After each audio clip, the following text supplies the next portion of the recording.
महाराज की औख है, क्यों औखियाई जिक्र पे कर दो। मैं हुणे 2 मिनट 10 दफा कह देना वाहेगुरु वाहेगुरु वाहेगुरु वाहेगुरु, की औख है?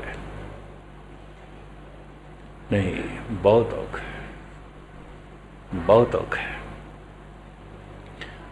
पता है जिंदगी किस तरह साड़ी चल रही है? श्वासां दे आसरे ते श्वासां दी गति की है, एक बाहर जाता है एक अंदर ले जाते हैं। जब अंदर ले जाइए तो हुण आखिए बाहर क्यों कढ़ना है, जिंदा रह सकांगे। तो जे बाहर कढ़िया तो हुण आखिए अंदर क्यों ले जाइए, जिंदा रह सकांगे। शब्द अंदरों बाहर प्रगट होंदा है, वाहेगुरु चलता तो अंदरों बाहर प्रगट होंदा है। हुण इनू अंदर ले जाना, श्वास बाहर गया, श्वास अंदर आया है, ये जिंदगी है। शब्द बाहर प्रगट होया है, हुण अंदर प्रवेश करे, ये धार्मिक जिंदगी है। 50-50 साल तो कीर्तन कई करदे पैने, मजाल एक पंक्ति अंदर जाए, खादी नहीं है। श्वास बाहर सुटे ने, अंदर नहीं ले गए, जिंदगी बनी नहीं, धर्म की जिंदगी बनी नहीं। सारी जिंदगी धार्मिक मंदिरों च रह गए, धार्मिक नहीं ने। सारी जिंदगी धर्म ग्रंथों का पाठ करते रह गए, धार्मिक नहीं ने। जे को खावे जे को बुंचे। हुण मैं अर्ज करा, शब्द अंदरों बाहर प्रगट होंदा है, किस तरह होंदा है? 2-4 मिनट लवां पूरा खुलासा तो हुण मैं फिर कल करांगा, क्योंकि समा अपने चाल नाल चलदा है तो मैं पछड़ जाना, घड़ी मैथों अगे लंघ जाती है। जिस वक्त बोलन का ख्याल आवे ना, अंदर पवन नाभि नाल टकरांदी है, पवन हवा नाभि नाल टकरांदी।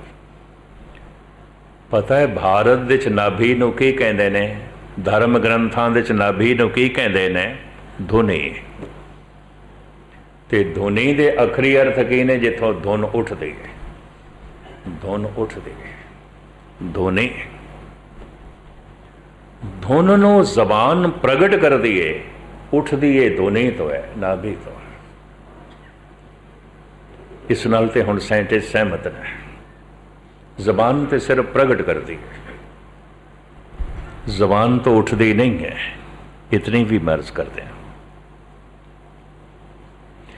जिवें कड़छी दाल परोस रही है, पर निकलदी ते बाल्टी चो पई है, भांडे चो पई है, पतीले चो पई है। सिर्फ जबान एक कड़छी है, शब्दों बाहर प्रगट कर रही है। ये भी महर्ज करते हैं। ये आवाज जबान चो निकल नहीं रही, जबान नहीं इसनों बना रही, जबान प्रगट कर रही है। जिवें कड़छी वंड रही है, पर ये सब कुछ कड़छी ने नहीं बनाया, वंड रही है, दे रही है। कड़छी चाहिए है, जबान चाहिए है, जबान की बड़ी महम है। शब्द उठता है नाभि तो, शब्द प्रगट होता है जबान तो। जैसे बोलन का ख्याल पैदा होता है, बोलना है, कुछ कहना है, पवन नाभि नाल टकरांदी है, नाभ खुलती है, थोड़ी जिहा खुलती है, इथों धुन उठती है, इनू कहते हैं परा। इस धुन का नाम है परा। ये धुन फिर उपर उठ के हिरदे तक पहुँचती है, इनू कहते हैं पसंती। इत्थे इसनू अखर मिलते हैं। इथों उठ के पहुँचती है कंठ तक, पूरा वाक बन जाता है, इनू कहते हैं मधमा। जबान उसे नू प्रगट कर देंदी है, उन्होंने कहते हैं बैखरी। ये 4 पड़ाव ने हैं। बड़ी तेजी नाल अंदर प्रकृति कम करती है। जो मेरी जबान बाहर बोल सुट रही है, ये उठते धुने ही तो पे, फिर हिरदे तक पहुँचते हैं, इतने अखर मिलते हैं, फिर कंठ तक पहुँचते हैं, पूरा वाक बनता है, फिर जबान इसनों प्रगट कर दी है। ये ऐसी किरिया है परिपूर्ण परमात्मा ने साडे शरीर दे च बनाई है। बहुत वड्डा इंजीनियर है, महान ज्ञाता है। इस वास्ते भारत विच नाभि नूं धार्मिक शब्द विच नाभि नहीं कहते, धुन ही कहते हैं। धुनी, क्योंकि धुन उत्थों उठती है। जैसे पवन नाभि नाल टकरांदी है, नाभ थोड़ी खुलती है, इत्थों आवाज़ उठती है। एक तरीके नाल इंज कह लो, ये एक साज है। 5 तरह के साज आउंदे ने, इस वास्ते 5 शब्द कहते हैं। तत्, वित, घण, नाद, सुगर, इन्हों 5 शब्द कहते हैं। इन्हों की व्याख्या इस तरह है। तत् तंती, शब्द जो चोट नाल पैदा होवे उन्होंने आहत शब्द कहते हैं। आहत दे अखरी अर्थ भी चोट। इन्हें मैनू आहत किया, इन्हें मैनू चोट मारी है, इन्हें मैनू आहत पहुँचाई है। पाओ, इसने मैनू चोट पहुँचाई है। आहत का मतलब है चोट। आहत शब्द दो चीज़ों के टकराव तो, चोट तो जिहड़ी आवाज़ पैदा होती है उन्होंने कहते हैं आहत। पर जो ब्रह्मंड दे विच व्यापक है एक नाद, और जिस तो सारा जगत आया है उन्होंने कहते हैं अनाहत। परमात्मा का रूप इंज बयान किया गया, आद, अनील, अनाद, अनाहत। उहदी जिहड़ी आवाज़ है, परमात्मा की जिहड़ी आवाज़ है, आहत नहीं है, अनाहत है। परमात्मा का जिहड़ा बोल है अनाहत है। आद, अनील, अनाद, अनाहत। जुग जुग एको वेस। अनील, उहदा कोई रंग नहीं। सारे रंग उस तो ही आउंदे ने, उहदा कोई रंग नहीं। सारे आकार उसे तो ही आउंदे ने, उहदा कोई आकार नहीं। सारे रूप उसे तो आउंदे ने, उहदा कोई रूप नहीं। अरूप हैं, अनूप हैं। चलो इस प्रकरण नूं ना लईए। सारे ही रंग उसे तो आउंदे ने, पर उसका कोई रंग नहीं। जुग जुग एक हो वेस, उसका एक ही वेस है। उसे एक तो अनेकता जन्म लेंदी है। उसे एक निराकार तो जिहदा कोई आकार नहीं, तरह तरह के आकार जन्म लेंदे ने।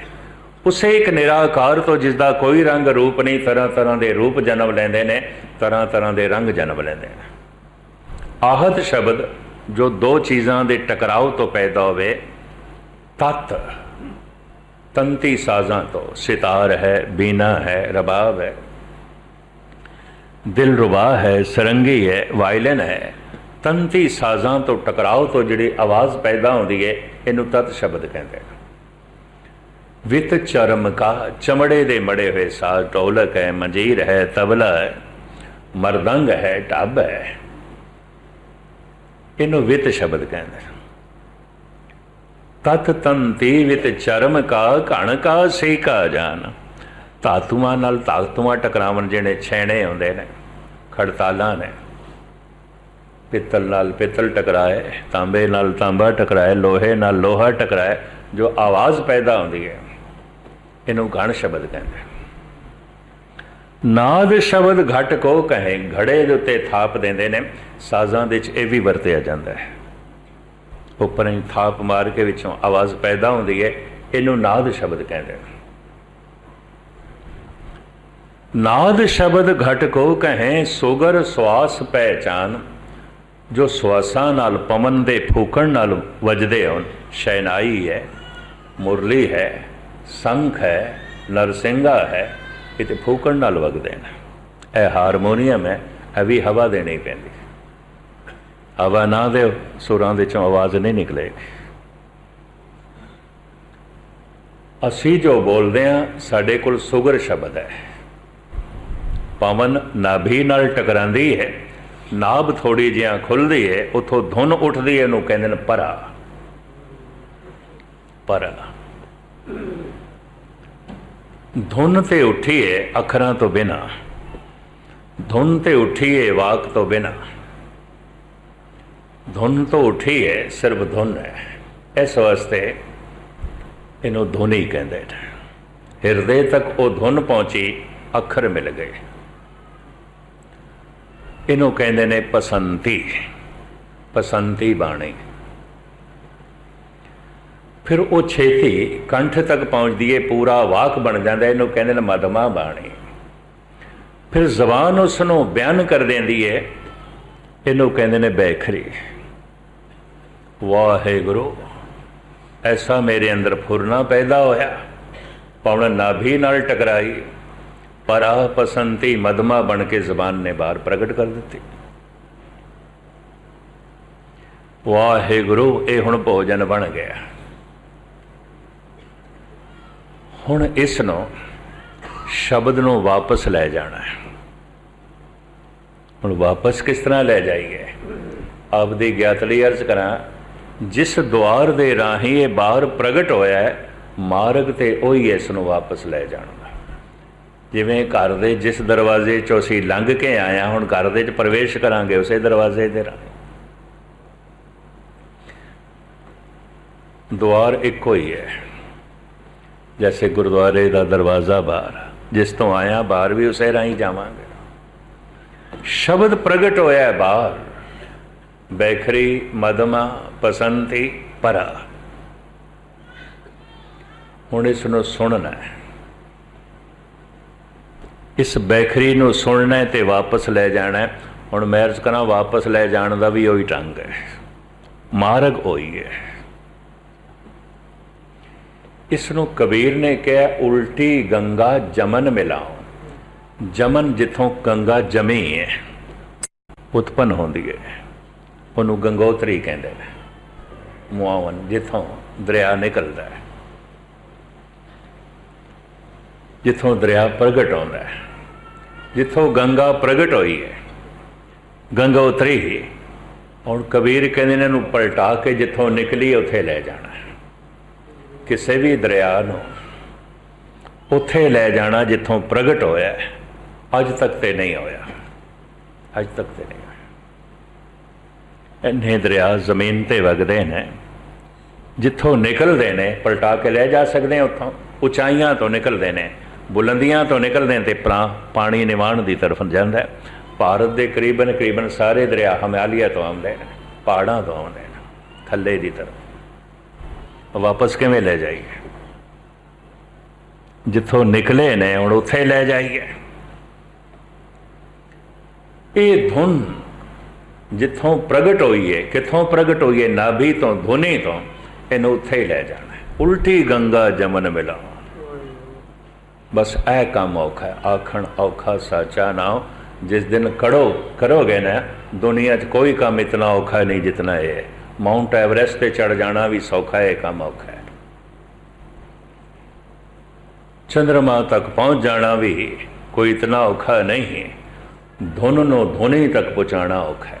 बड़े बड़े जोगी रह जाते हैं, बड़े बड़े जपीश्वर रह जाते हैं, बड़े बड़े अभ्यासी मेरे अगों रोंदे हुए मिले, कहते ज्ञानी जी की करिए, खेड नहीं बनती, खेड नहीं बनती।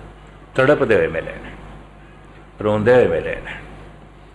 इसे रोदन का जिक्र करते हैं धन गुरु अर्जन देव जी महाराज। हो रह ना सका बिन देखे प्रीतमा, मैं नीर वह चले जियो।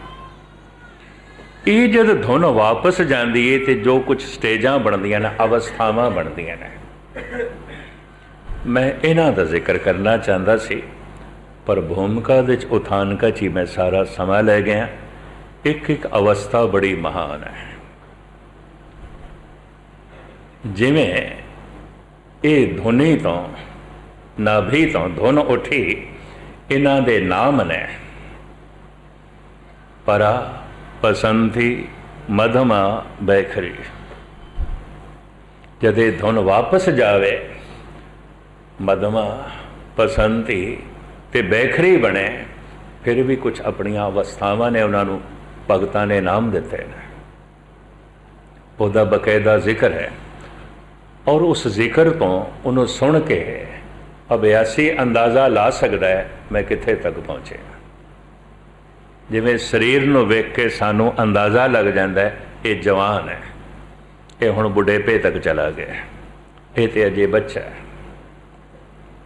इसकी सुरत कित्थे तक पहुँची है, इसका ध्यान कित्थे तक पहुँचे है, शब्द का प्रवेश कित्थे तक होया है, ये खुद नूं पता चलेगा, दूजे नूं नहीं, दूजे नूं नहीं। इस वास्ते धार्मिक मैं हाँ कि नहीं हाँ, ये बारे शेख सादी साहब कहते ने, तो खुद ब मुनसफ शुद्ध, अपना मुनसफ आप बन, अपनी जजमेंट आप कर, किसी को ना करा। तू की है, तू भगत है कि नहीं, तू गुरमुख है कि नहीं, तू संत है कि नहीं, ये फैसला किसी को ना करा। कोई की जानता है? वध तो वध तेरे शरीर बारे कोई जानता है, तू जवान है, बुढ़ा है कि बच्चा है, तू रोगी है कि तंदुरुस्त है, तू स्त्री है कि पुरुष है। तेरे शरीर नूं बस इतना देख के कोई अंदाजा ला सकता है। दूजा साड़ी सुरत का की अंदाजा लाएगा, किस तरह लगाएगा? इस वास्ते एक कथा कीर्तन की लोड़ पै जाती है, सानू अपनी समझ आवे। अप तन का जो करे विचार, तिस जम कंकर नहीं करे खुआर। बड़ी कीमती पंक्ति है।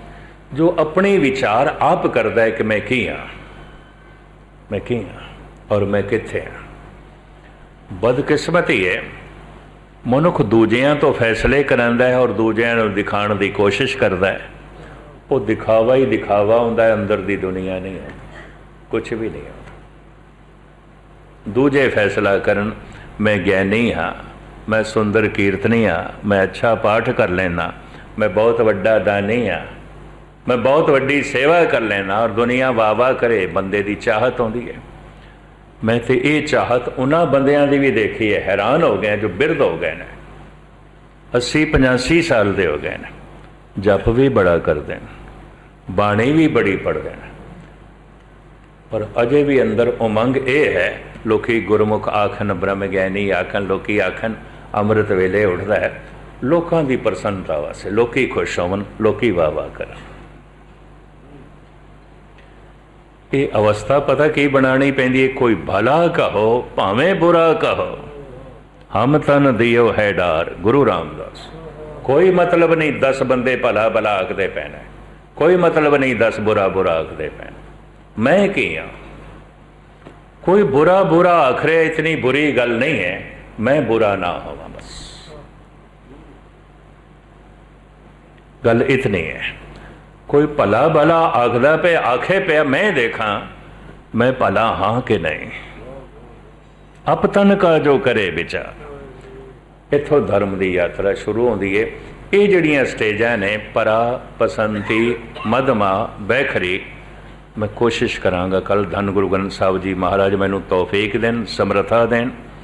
है बारीक गल, अत्यंत बारीक, ते मैं सतगुर की हजूरी थानू अर्ज करा, सफलता मैनू भी अजे नहीं मिली, पता मैनू चल गए। चलो इनू हंकार कह दो, तुसी मेरा हंकार कह दो, मैनू पता चल गया गल ये है।